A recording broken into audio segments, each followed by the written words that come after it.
Pai, te louvamos, te agradecemos, porque o teu Filho, o Senhor amado, será a tua boca aqui esta noite. Deus, muito obrigado por o Senhor trazê-lo até aqui. Deus, usa-o, Pai, tudo que os teus filhos precisam ouvir aqui esta noite. Ó Deus, o Senhor já revelou o coração do teu Filho. Ó Deus, que as palavras possam ser duras, mas serão palavras que irão curar, abençoar, restaurar, trazer bênçãos e vitórias. Deus, seja para com teu Filho.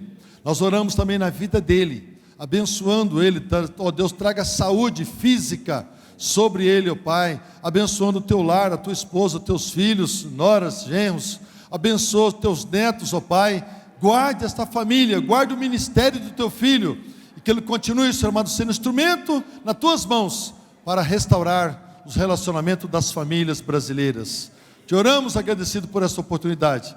Já te agradecemos, ó Pai, por tudo que o Senhor vai realizar através do teu Filho. Nós te agradecemos em nome de Jesus. Amém. Graça e paz, amados. Amém. Hoje eu quero conversar um pouco com vocês sobre uma palavra que eu venho trabalhando em várias igrejas. Evangelho segundo João, capítulo de número 2. Vamos ler a palavra de Deus. E nós vamos ler 11 versículos. Outro dia eu ouvi um pregador dizendo assim: mas por que ler 11 versículos? Porque se por acaso a mensagem estiver muito ruim, fica pelo menos a palavra de Deus. Não é verdade? Um pregador disse: fica pelo menos a palavra de Deus. 3 dias depois houve um casamento, diga, um casamento, em Caná da Galileia. Evangelho segundo João, capítulo 2. 3 dias depois houve um casamento em Caná da Galileia, e estava ali a mãe de Jesus, diga, a mãe de Jesus. E foi também convidado Jesus com os seus discípulos para o casamento.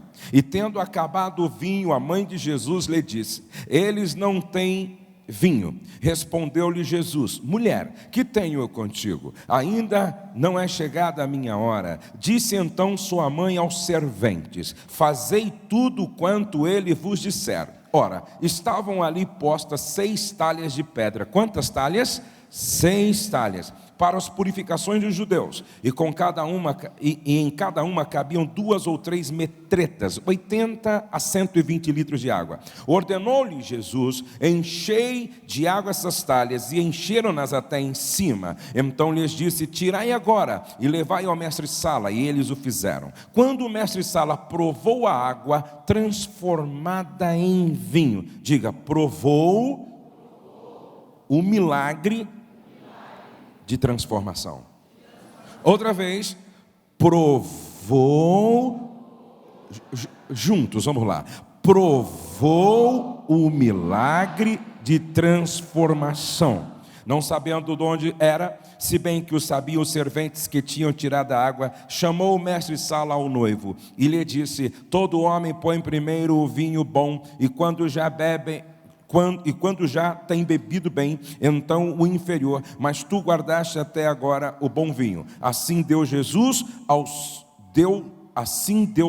início aos seus sinais em Caná da Galileia, e manifestou a sua glória, e os seus discípulos creram nele. Quantos podem dizer amém?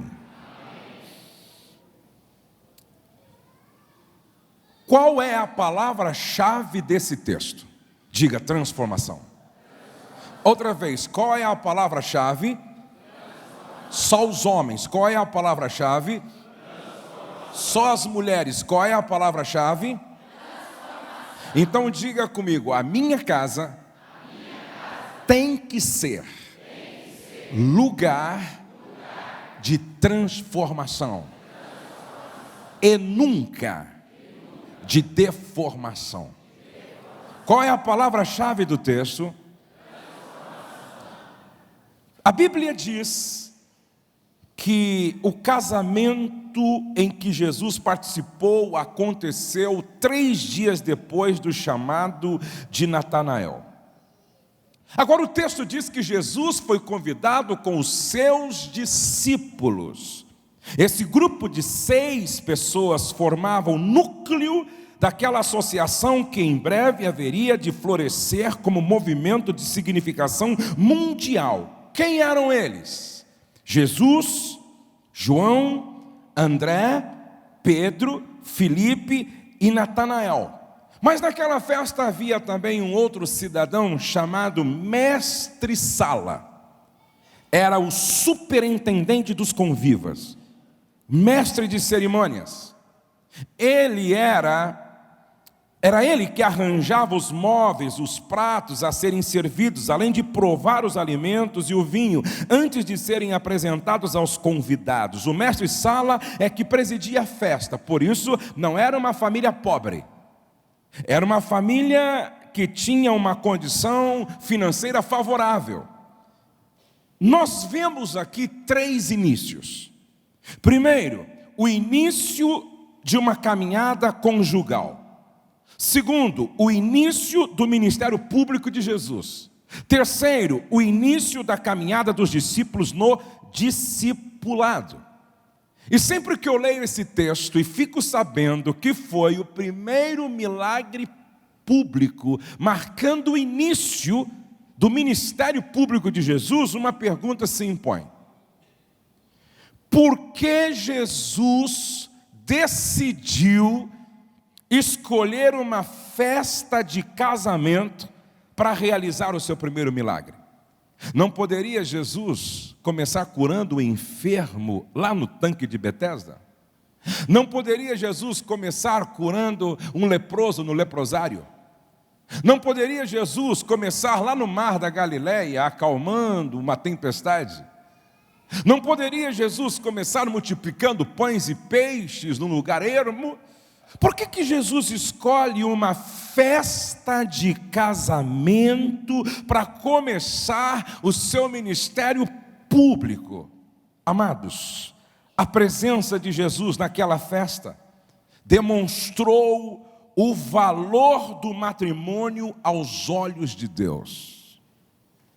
Se Jesus perguntasse imaginariamente: Pai, vou realizar o meu primeiro milagre público, que vai marcar o início do meu ministério público. Aonde é que o Senhor acha que eu devo começar? No leprosário, limpando um leproso, multiplicando pães e peixes para alimentar uma multidão, ressuscitando um morto a caminho do cemitério? Certamente Deus diria não. Aonde?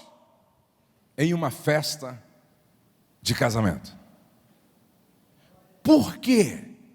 Porque eu quero que todos saibam o valor do casamento aos meus olhos.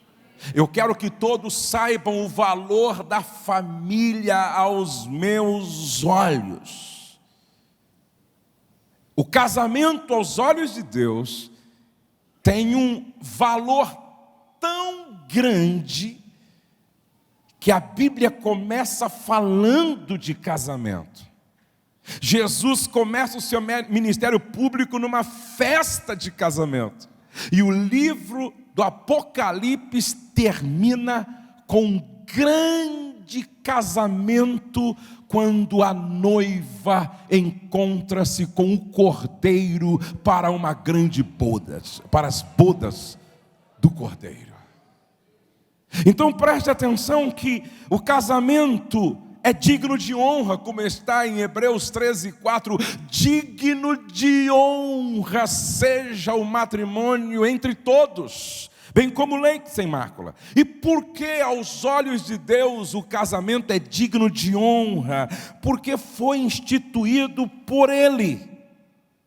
Casamento não é ideia de um homem, de um sociólogo, de um psicólogo, de um terapeuta, de um psiquiatra.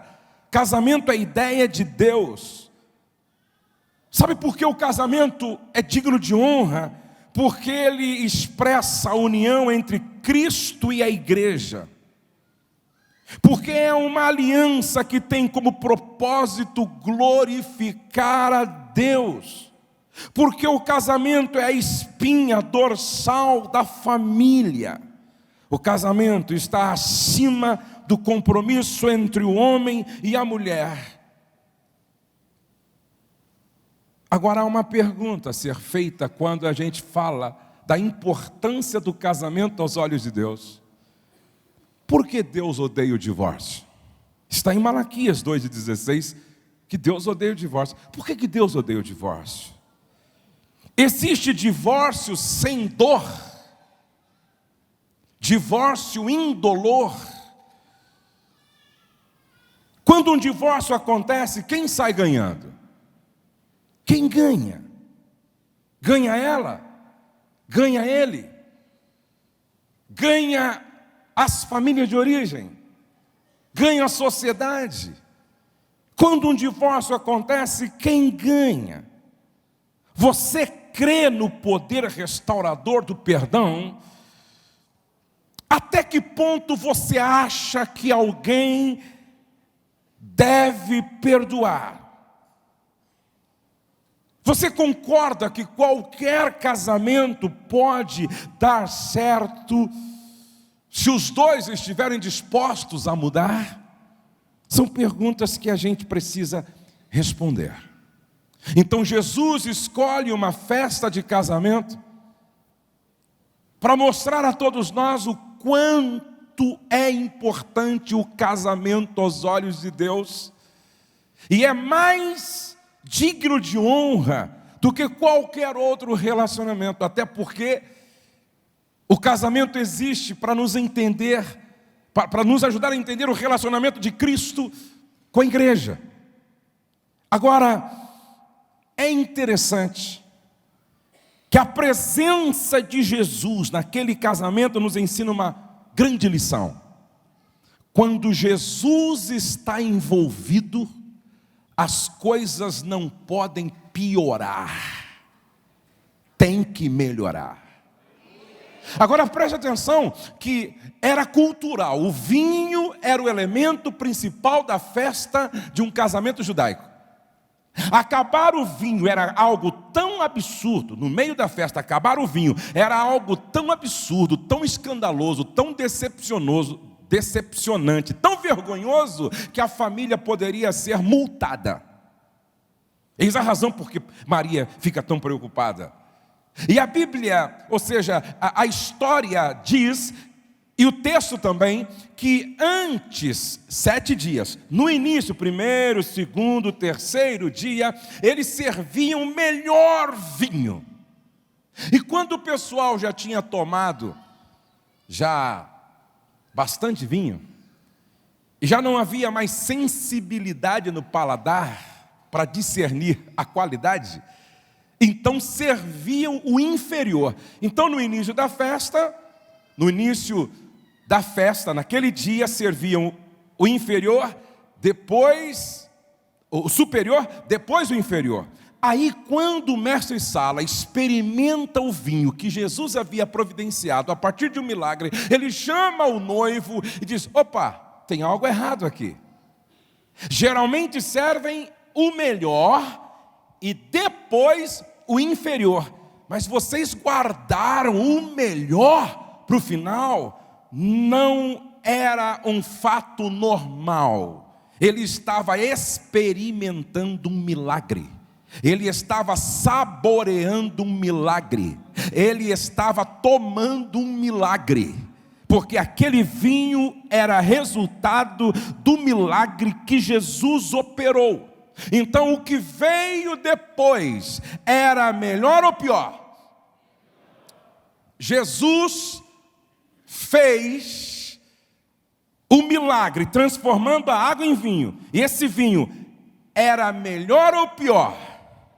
Melhor. Então olhe aqui para mim, por favor. Se Jesus está envolvido na sua vida, no seu casamento, na sua família, amanhã tem que ser melhor do que hoje. A semana que vem tem que ser melhor do que esta semana. O mês que vem tem que ser melhor do que esse mês. O ano que vem tem que ser melhor do que esse ano. E eu profetizo, assim será, em nome dEle, para a glória do nome dEle. Se você crê, aplauda ao Senhor nesta noite.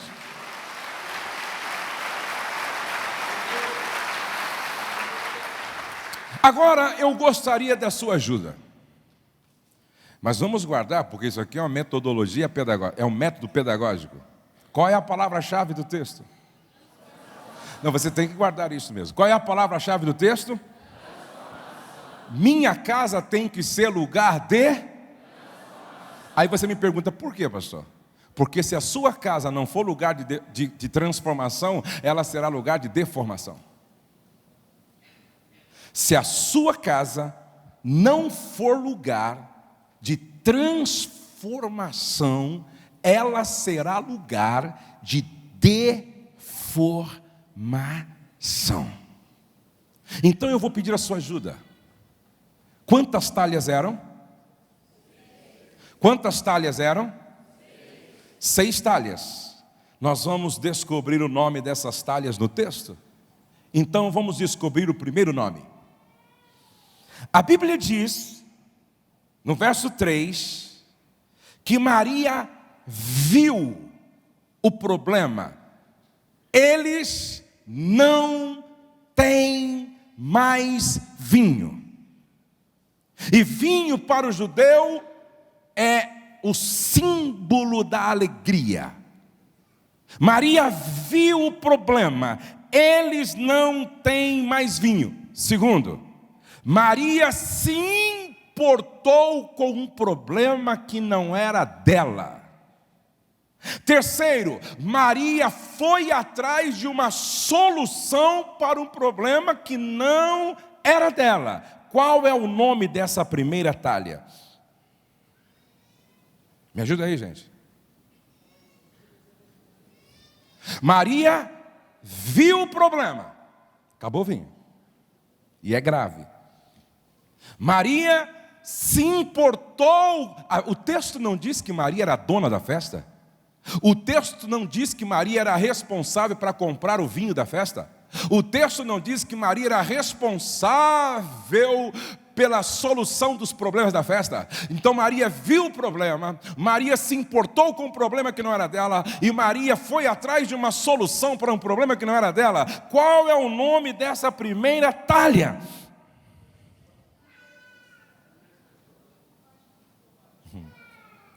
Quem acertar vai ganhar um presente.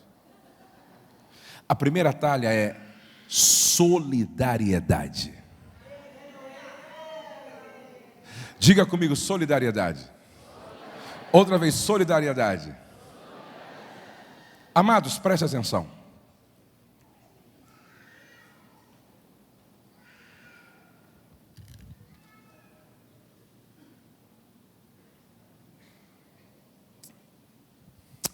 Se faltar solidariedade dentro de qualquer casa, a casa deixa de ser lugar de transformação para se tornar lugar de deformação. Se você me pergunta, pastor Josué, qual é um dos segredos de uma família de sucesso? Eu vou dizer, solidariedade.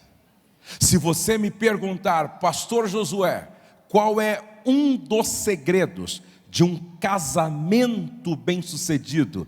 Eu vou lhe responder, solidariedade. Você sabe quais são as duas palavras mais poderosas, revolucionárias dentro de um casamento? Você sabe quais são as duas palavras mais poderosas, mais revolucionárias dentro de uma família? Sabe quais são as duas palavras? Não é amor e respeito, não é perdão e gentileza. As duas palavras mais poderosas e revolucionárias dentro de uma família e de um casamento, as duas palavras são conta comigo.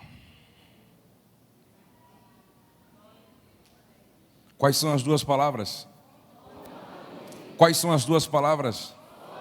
Outra vez, quais são as duas palavras? Conta comigo. Amados, o que pode acontecer dentro de uma casa quando um se importa com a dor do outro? O que pode acontecer dentro de uma casa quando um se importa com o problema do outro? O que pode acontecer dentro de uma casa quando um se preocupa com o momento do outro? O que pode acontecer dentro de uma casa quando se pratica o que Paulo disse: chore com os que choram e se alegre com os que se alegram. Sabe como poderia ser a atitude de Maria? Lá nos bastidores, o que é que está acontecendo aí? O que é que está acontecendo? Maria, o vinho acabou, a vergonha vai ser grande, a decepção vai ser grande, o vexame vai ser grande. Maria, o problema é sério. Maria poderia dizer assim, ó: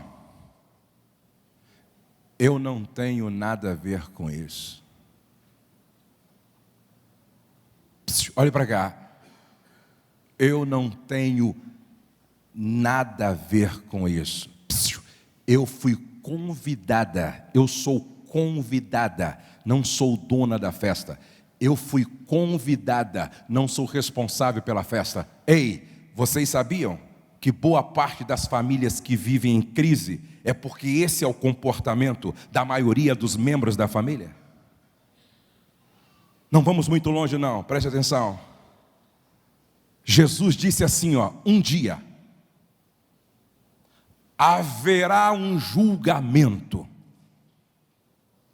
Haverá um julgamento, aonde o justo juiz, o Senhor, Jesus, vai dizer assim: tive fome e não me deste de comer, tive sede e não me dessedentaste, estive nu e não me vestiste, estive doente, não foram me visitar, estive preso, também não foram me visitar. E muitos vão perguntar: quando? Quando te vimos nu, com fome, com sede, preso, doente, e não te assistimos quando? E a resposta de Jesus vai ser essa: tudo o que vocês fizerem por um destes meus pequeninos, a mim vocês estarão fazendo. Vou fazer uma pergunta aqui. Quem dentro da sua própria família, diante da dor de uma cunhada, ao ver o filho se perdendo nas drogas, ou então diante do desemprego de um irmão, que a luz estava para ser cortada, estava faltando o básico para comer, ou então diante de uma tia, de um tio, de um sobrinho com uma necessidade grande. Quem já ouviu dentro da sua própria casa: eu não tenho nada a ver com isso? Levante a mão, por favor. Quem já ouviu isso dentro da sua própria família? Bem alto, levante. Eu quero que você seja honesto, porque eu já ouvi isso dentro da minha família.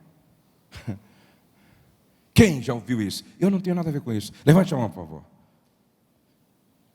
Está querendo minha ajuda para mandar ele para uma clínica de recuperação de viciados? Eu não mandei ele usar drogas, pô. Eu vou tirar da boca dos meus filhos para pagar uma clínica de recuperação? Eu não tenho. Quem já ouviu coisa assim? Levante a mão assim, por favor. Quem já ouviu? Bem alto, levante a mão assim, por favor. Agora eu vou fazer uma pergunta mais difícil. Quem diante de uma necessidade de um vizinho, de alguém na empresa, de alguém na rua, disse: eu não tenho nada a ver com isso? Levante a mão assim, por favor. Quem já disse? Levante a mão assim, por favor. Bem alto assim. Amados, eu fico me perguntando, já pensou se Jesus olhasse para nós, indo para o inferno a passos largos, e dissesse: eu não tenho nada a ver com isso? Onde é que nós estaríamos hoje? Um dia Jesus chegou em Naim, e da cidade estava saindo um cortejo fúnebre, e ao lado daquele caixão, transportado por uma multidão, uma mulher chorava. Jesus ia passando com uma outra multidão. Jesus parou o cortejo, e Jesus olhou para a mulher. O texto não diz que era sua tia, o texto não diz que o rapaz era o seu primo, o texto não diz que eles se conheciam. Jesus foi parado por causa da misericórdia. E você sabe o que significa misericórdia? É a junção de duas palavras: misericardia, é colocar o coração na miséria do outro. Jesus parou o cortejo fúnebre e olhou para a mulher e disse: não chores, eu me importo com as tuas lágrimas. Não chores, eu me importo com a sua dor. Sabe por que eu parei? Porque eu me importo. Mas o senhor não conhece, mestre. Eu me importo. Mestre, o senhor nunca viu, não sabe quem é. Eu me importo. Não é seu parente. Eu me importo. Não tem o seu sobrenome. Eu me importo. A Bíblia diz em Provérbios: aquele que tapa o seu ouvido para não ouvir o clamor de quem precisa, o dia em que clamar, não será ouvido. Um dia, um pai disse assim na televisão: um pai cria 5 filhos. É assim, sacrifica tudo para criar 5 filhos, depois paga faculdade, especialização, e prepara, treina, talha os filhos. Aí quando os filhos crescem, se formam, aí casam, depois 5 filhos não são capazes de cuidar de um pai com dignidade.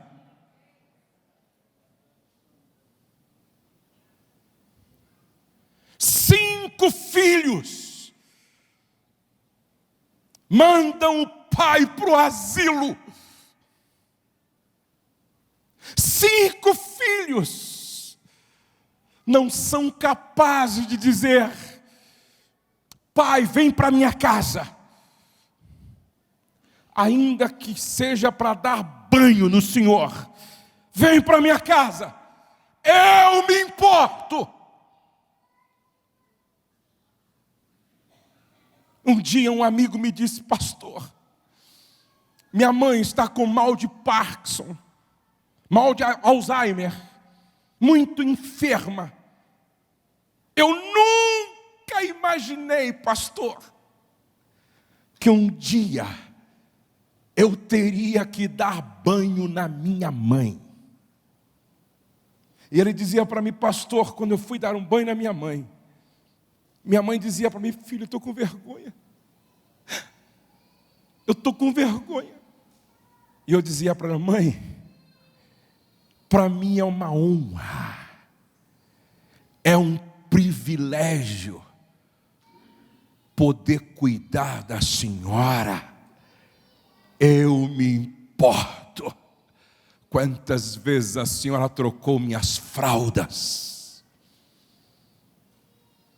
quantas vezes a senhora limpou o meu vômito, quantas vezes a senhora me limpou outra vez quando tinha terminado de me trocar.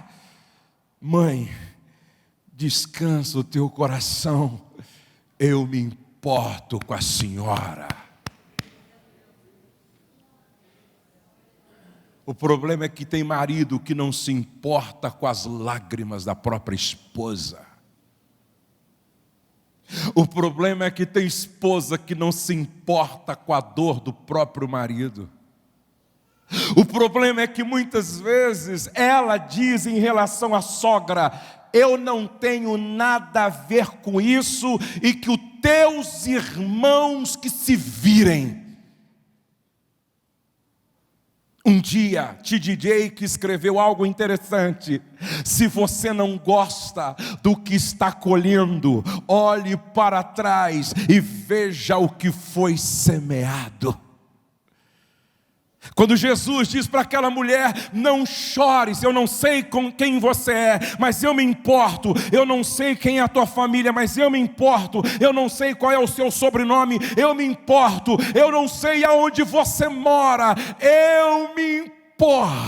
Não chores, e você não vai continuar em direção ao cemitério, porque o milagre da ressurreição vai acontecer. O amor não passa indiferente diante da dor do outro. Sabe qual é a minha oração nesta noite? Ó Deus, manda sobre nós um batismo de amor, um batismo de amor, um batismo de amor, um batismo de amor, para que a gente possa dizer uns para os outros: eu me importo.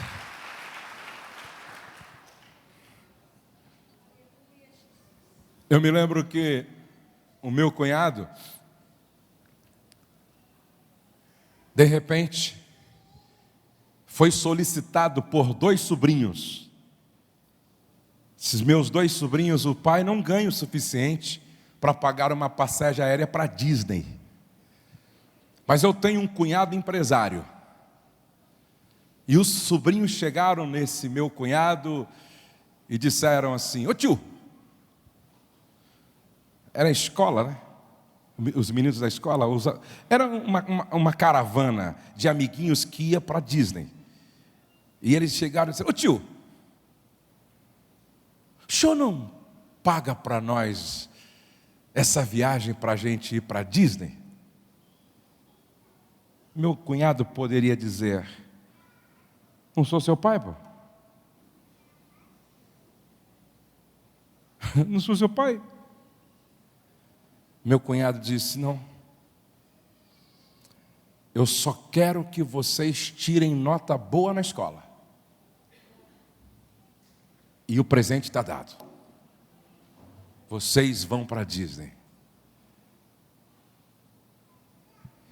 Quando chegou perto da viagem, aí foi minha vez. A minha esposa escolheu o melhor momento para mim fazer o pedido. Mulher inteligente pede na hora certa. Não é verdade? Depois daquele jantar do amor, depois daquele tempo de namoro, onde você vive uma plenitude orgástica, aí a esposa faz o pedido. Aí ela disse assim para mim: olha, você soube o que aconteceu? Eu falei: soube, achei muito linda a atitude do nosso irmão na família, cunhado. Ela disse: então, agora eles precisam de um dinheirinho. de alguns dólares para levar na viagem, para que eles possam comprar algumas coisinhas também junto com as outras crianças. Será que você poderia ajudar? Eu também poderia dizer, não tenho nada a ver com isso. Eu também poderia dizer, não são meus filhos. Eu disse, é claro. Veja você o quanto seria interessante e vamos fazer parte desta ação solidária. Sabe por quê? Porque quando eu planto na vida dos outros, eu colho na vida dos meus filhos.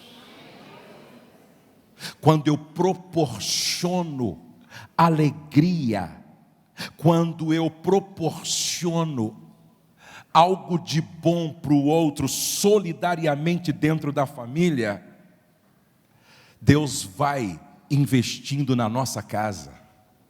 Quantos querem sair daqui com muita sensibilidade no coração para dizer sempre, eu me importo, eu me importo, eu me importo. Levante a sua mão assim.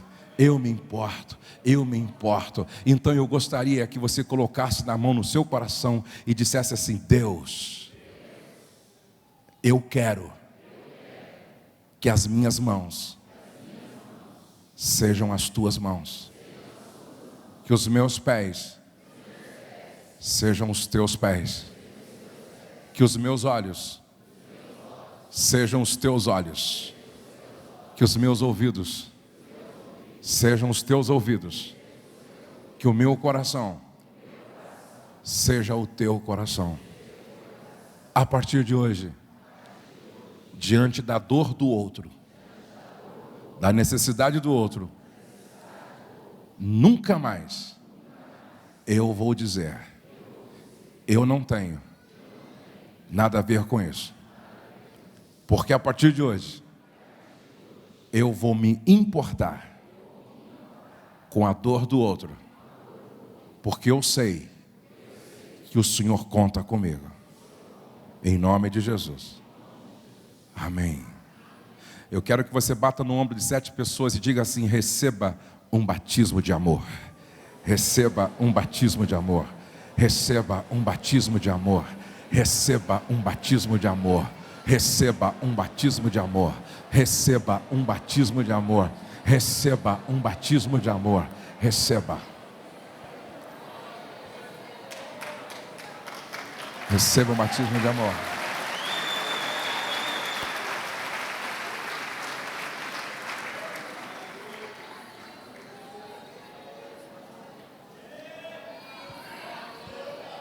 Que tal você fazer uma visita para aquele casal desempregado da sua família e perguntar, em que eu posso te ajudar?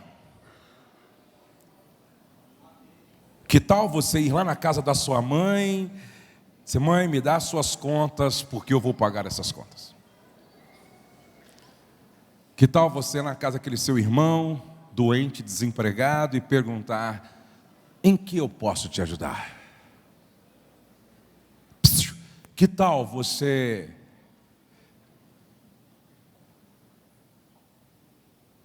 quem sabe olhar um pouco mais para o lado onde você mora e em sabendo do que aquela família está passando, você solidariamente estender as mãos?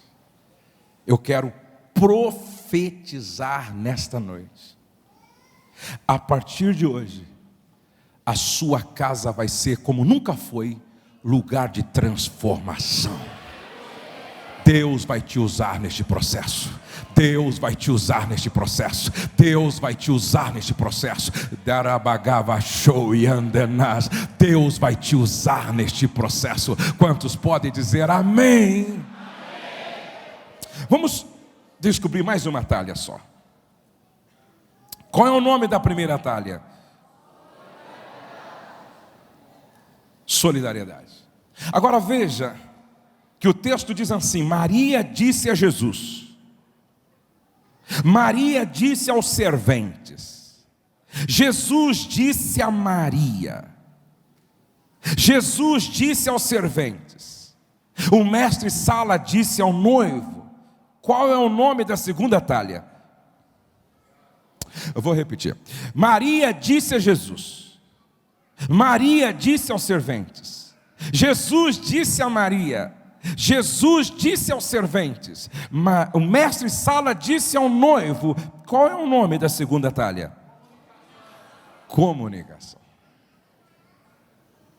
Todo o processo do milagre passou pelo falar e ouvir, falar e ouvir, falar e ouvir, falar e ouvir. Diga comigo, sem comunicação não há transformação.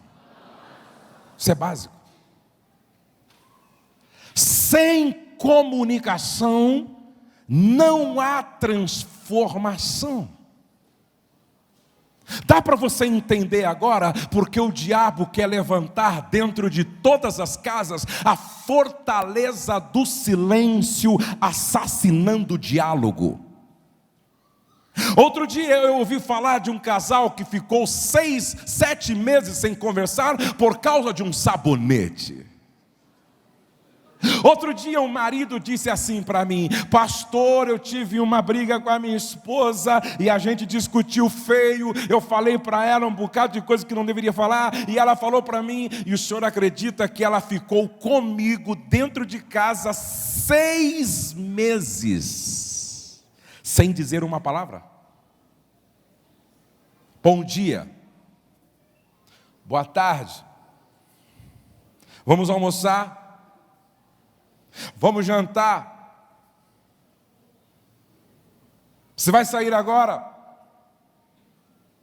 Ei, 6 meses, ele me disse, 6 meses. Ela não falou uma palavra sequer com ele. Agora escute aqui, ó. A casa que era lugar de transformação passou a ser lugar de deformação. Sabe por quê? Papai, quando você fala, os filhos ouvem.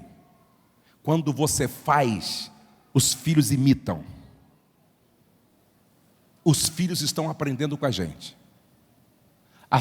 Os filhos estão aprendendo com as nossas atitudes e comportamento, e aqui mora o problema. Sabe o que aconteceu depois de 6 meses? Se separaram. E sabe como os dois estão hoje? Com o casamento completamente deformado. Escute, por favor. É o diálogo que mantém qualquer relacionamento vivo. Sem comunicação, começa a haver deformação.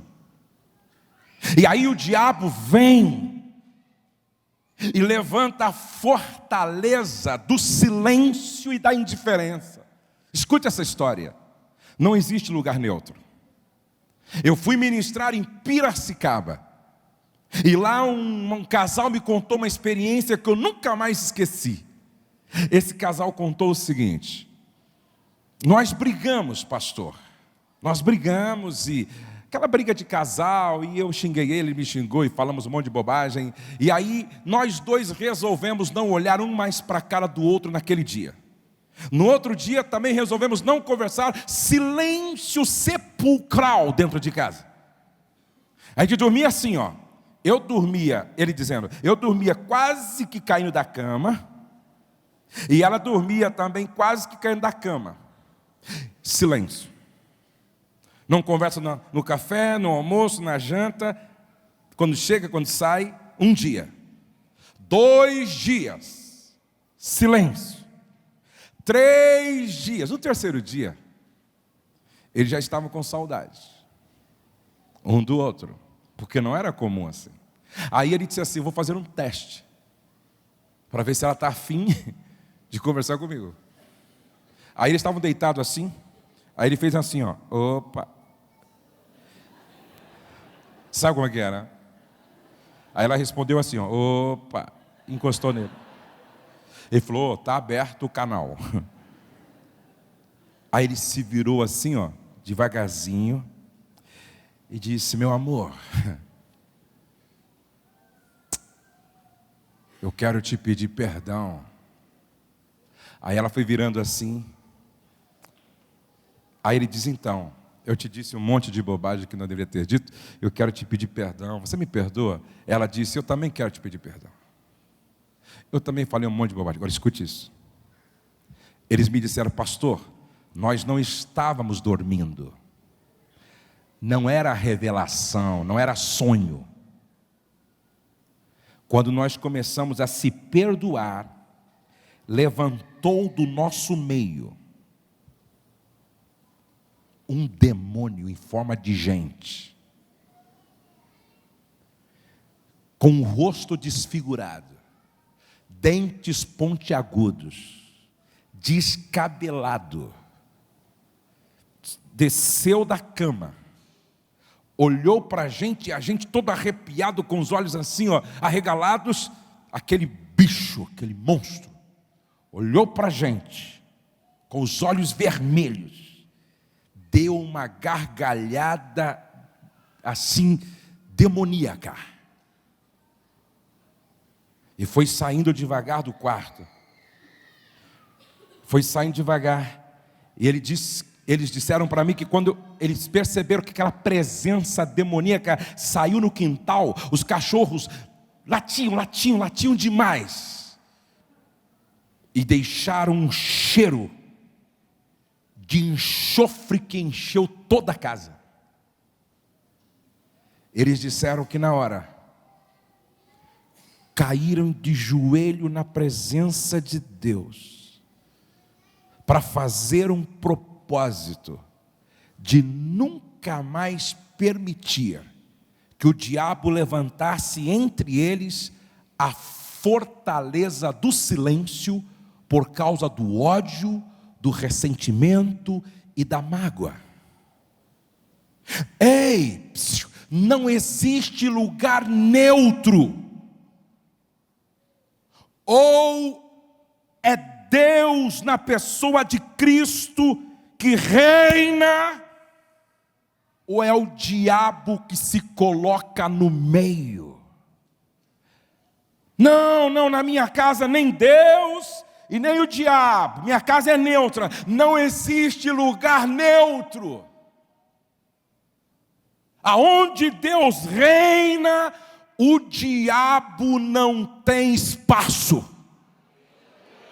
Aonde Deus reina, Satanás não levanta a sua fortaleza. E eu vim aqui para dizer que se porventura no seu relacionamento familiar o diabo levantou a fortaleza do silêncio por causa da mágoa, do ressentimento, e por causa de uma raiz de amargura, hoje à noite essa fortaleza vai cair em nome de Jesus, porque prevalecerá o poder da palavra, do sangue de Jesus, do nome de Jesus e do Espírito Santo que se move aqui hoje. Se você crê, levante a sua mão, aplauda o Senhor, glorifique o nome dEle nesta noite.